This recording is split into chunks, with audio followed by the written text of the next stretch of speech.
Hey, people are here. Yay. All right, let's hope it stays on this time. I don't know what happened. But anyway, I'm going to do my, my card. I have a plan. The ATC challenge this month is really actually fairly simple, which is nice.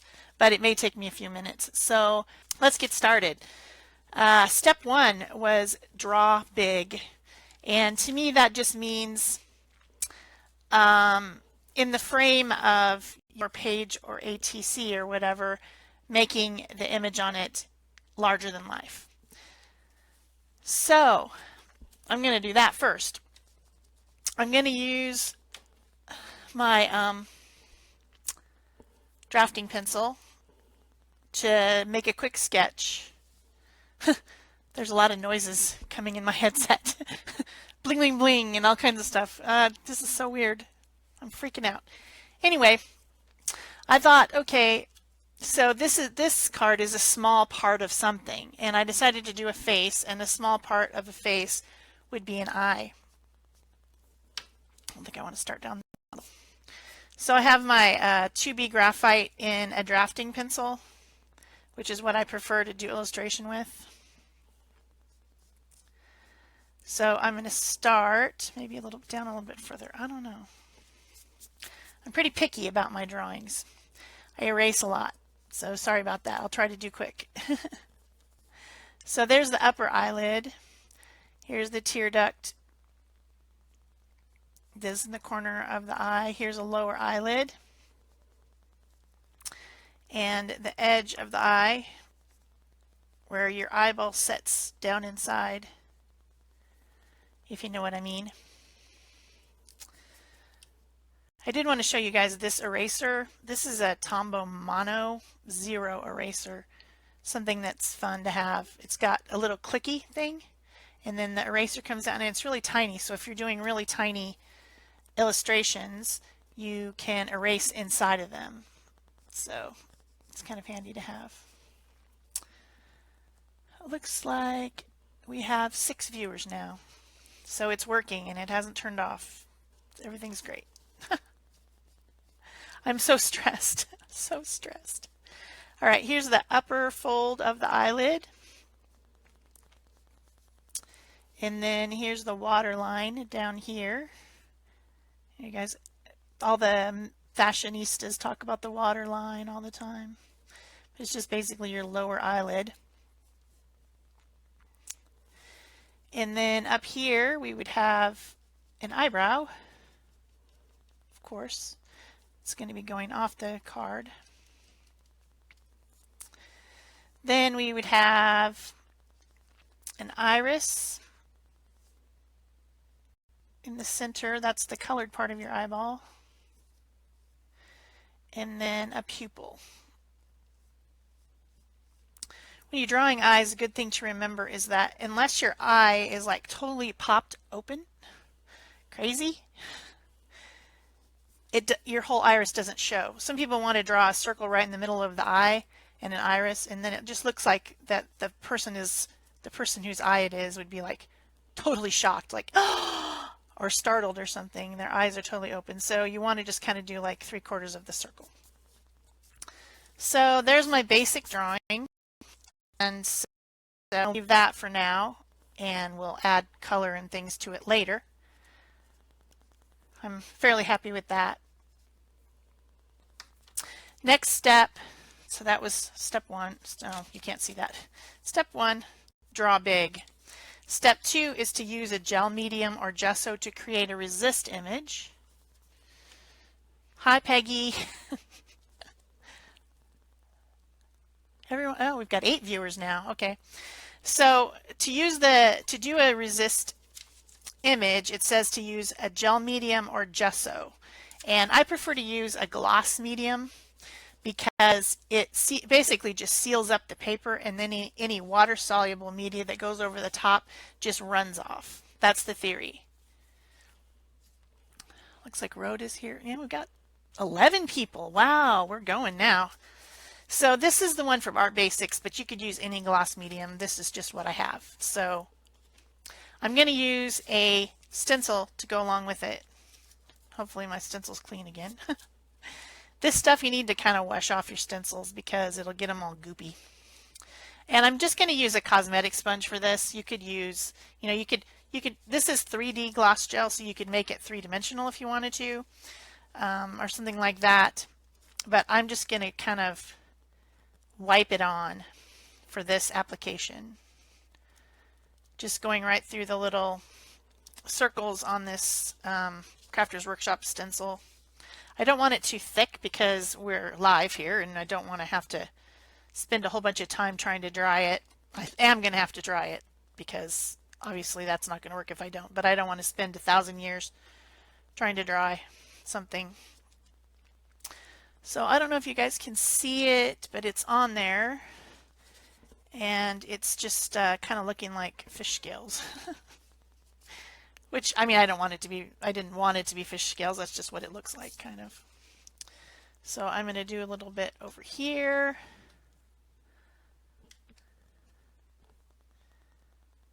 Just a tiny bit. Just to give it like something in a few more areas than just, 2. 3 is better than 2.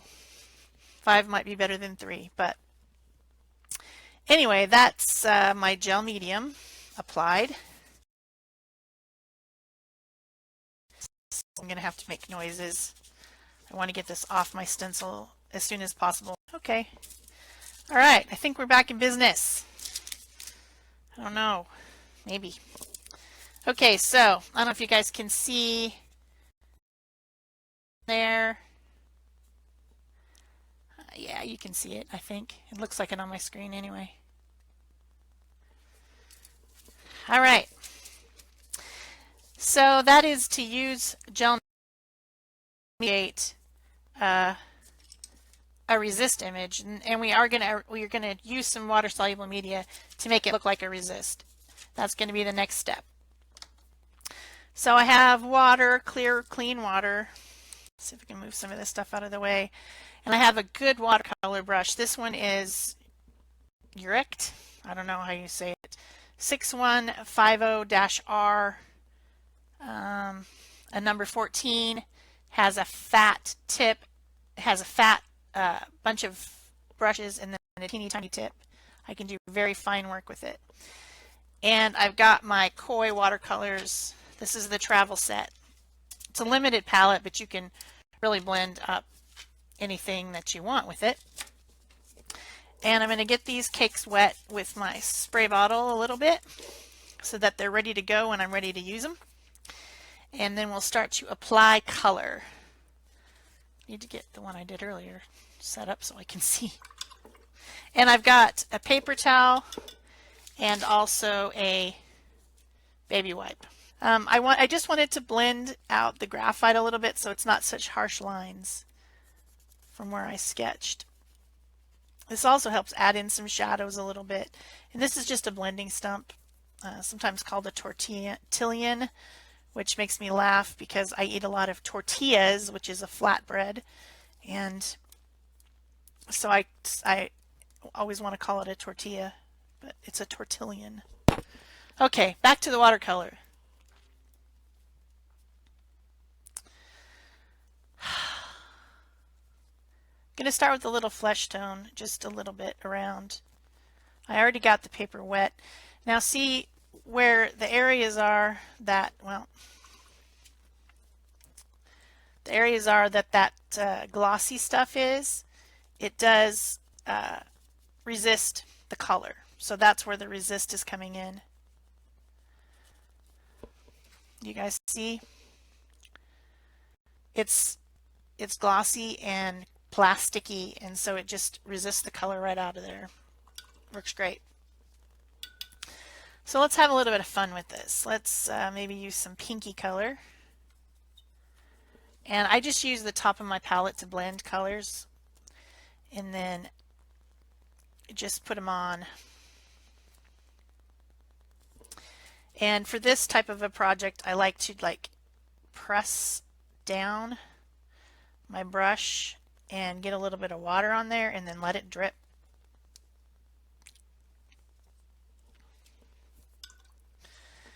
And I'm going to use a little bit of that same color inside the tear duct and inside the eyeball, because our eyes aren't actually white. If you were to look at your eyeball,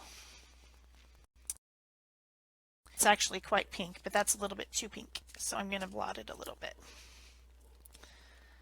But you get the idea. Add some more colors, and of course I'm going to just start here with the next color. Let's go with some purple. Oh, need to get those wet. Purple is a nice color for shadows. It makes good shadows. So I might want to add it up into this crease a little bit too, because we're going to want a little bit of shadowed area up here where the crease of the eye is. I think it's a good plan. Just blend that out a little bit. I don't like hard lines very much, but there's bound to be some since I'm kind of doing this in sections. But I'll do my best to keep out the hard lines. And then how about some blue? Let's do blue. Blue is another great color for a shadowed area. I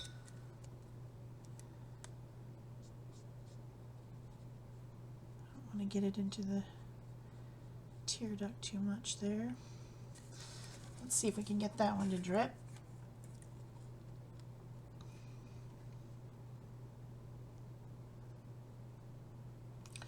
Just adding water with my brush until it drips down. Whoops, throwing brushes everywhere. I want it to drip in there too, a little bit. I want to blend a little bit, get these colors running together, and then blend out the harsh lines up here and up on the top of the lid. I want the lid to have a highlight, but I don't want it to be stark white anywhere. So blend that out a little bit. So that's looking pretty good. I want a little bit more of a drip down here. I don't know if I'm staying on camera or not.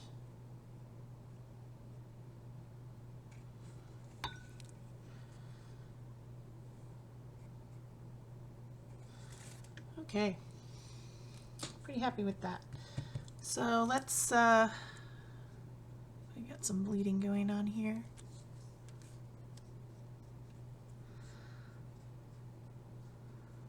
Peel that out a little bit.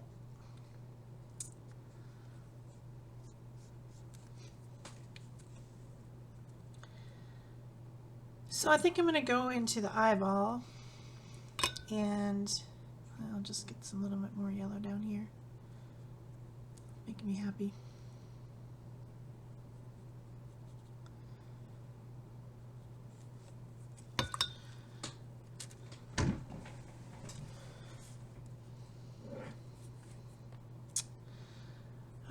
What am I doing? Oh yeah, okay, let's go into the eyeball next. So I want a darker ring on the outside of the iris.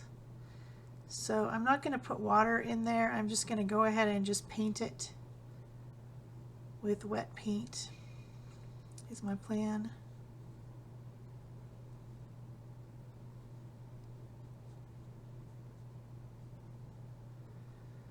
Like that, as much as I can. Let it go up across here.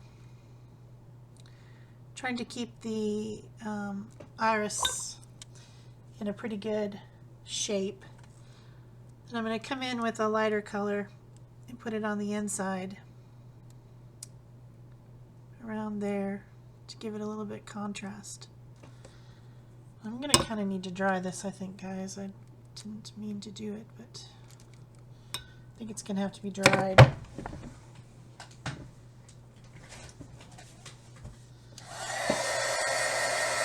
Okay, that should be better. And then I might add in just a little bit of brown, just coming in around the pupil. And across the top of the eye to create a little bit of a shadow. A little bit of shadow in there. Maybe I'll use brown to deepen this one too, this crease a little bit, because it's a neutral.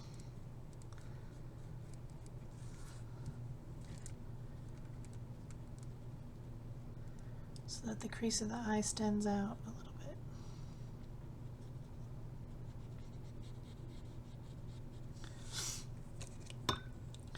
And then we're going to go with black for the pupil. Ah, dang it. Still going to get a bleed.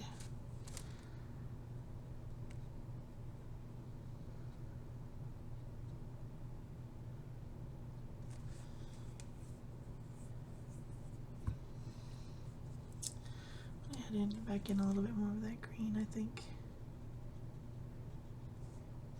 Don't bleed, darn it. See, that's the problem when you touch something wet with something wet, it bleeds into itself in watercolor. And since I'm in a hurry, I just keep letting it bleed. Guess I need to stay on screen too. Alright, so I'm going to take a little bit of that black on the very tip of my brush and just start adding in a few little eyelashes by just flicking. Flick, flick, flick.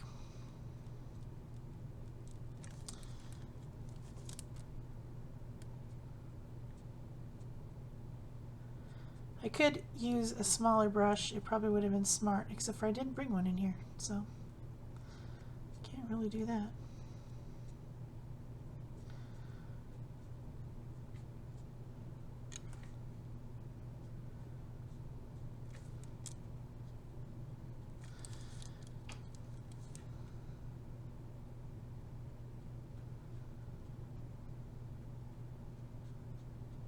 It's not too bad, though.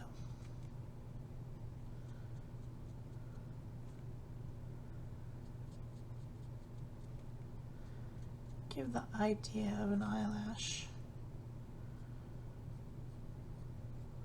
A little bit of eyelash around.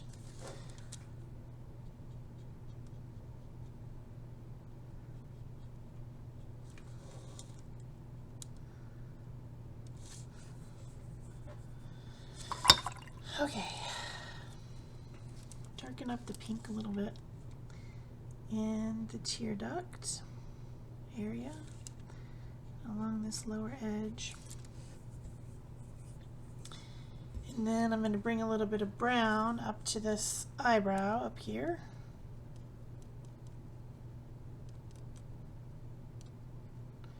Don't want to forget the eyebrow.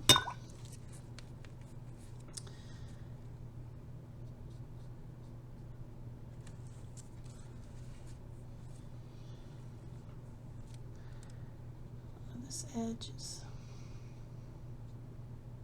not smooth. Try to blend it a little bit.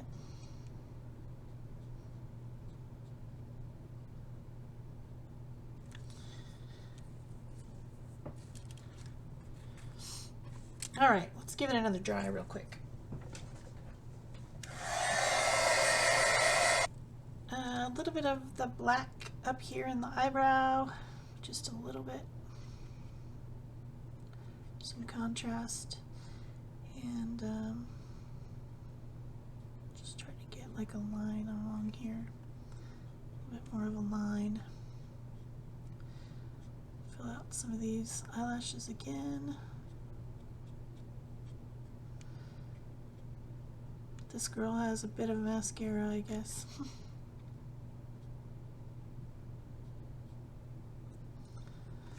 All right. So I'm going to let that rest for a little while. I'm going to go ahead and put an edge on this card using my black ink pad. This is a Memento ink, Tuxedo Black. Just because I like the way it looks to have an edge around my card. And that's the easiest way to do it. I think it needs a little bit more drawing.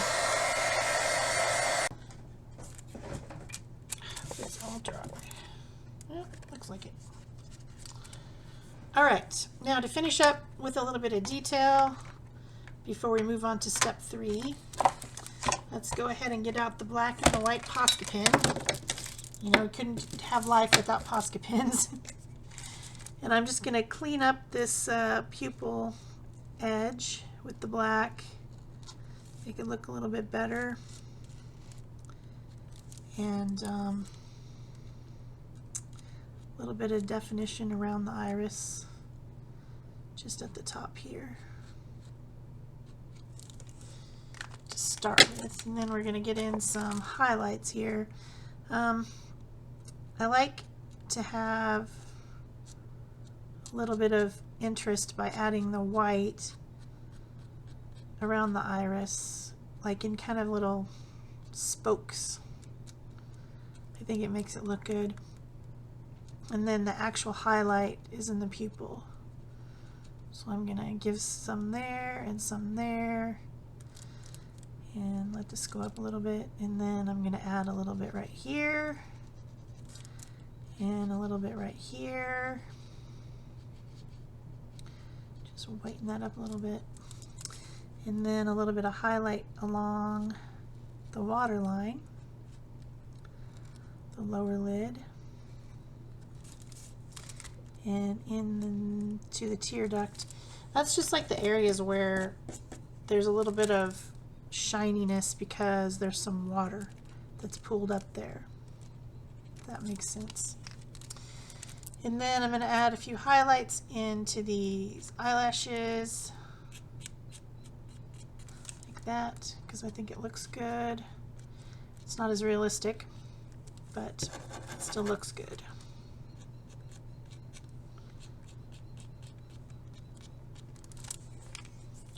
Maybe a few up in the eyebrow. A little bit more right there. And then with the black, I'll come in and I guess it would basically be low lights, because the black Posca pen is blacker than the black paint that I put on there. So it just adds a little bit of interest to that.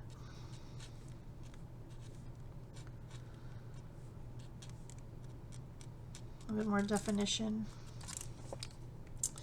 And there you have it, an eyeball.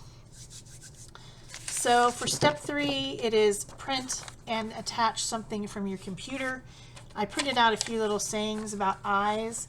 The one that I like the best though is this one, so I'm just going to go ahead and cut it out with my scissors.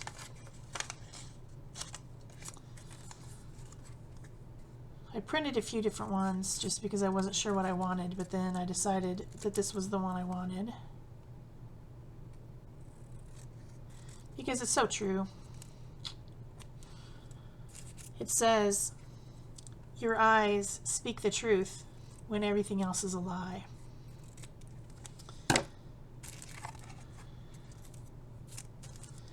I like that. Because you really can tell, you know, what somebody's thinking if you really look at their eyes. Got a little bit of weirdness down here. Just want to straighten it out. So I'm just going to attach this with the glue stick because I don't want to mess around with anything else. Remember, this is a water soluble, you know, it's watercolor. So if I put anything, any medium over it, it's going to smear. So I'm just going to go with the good old glue stick, try to make it straight if I can. And that will work. This is an Elmer's Extreme glue stick. Not sure what's extreme about it. I can just pat those down with my cloth to make sure everything is down good. And then I'm just going to add a little shadow around that using my Stabilo pencil. Nothing major, I just want it to stand out a little bit from the background.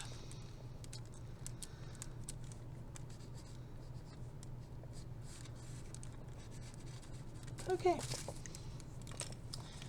So there you have it. I hope you've enjoyed it, and I'll try to do live again next month. Bye-bye.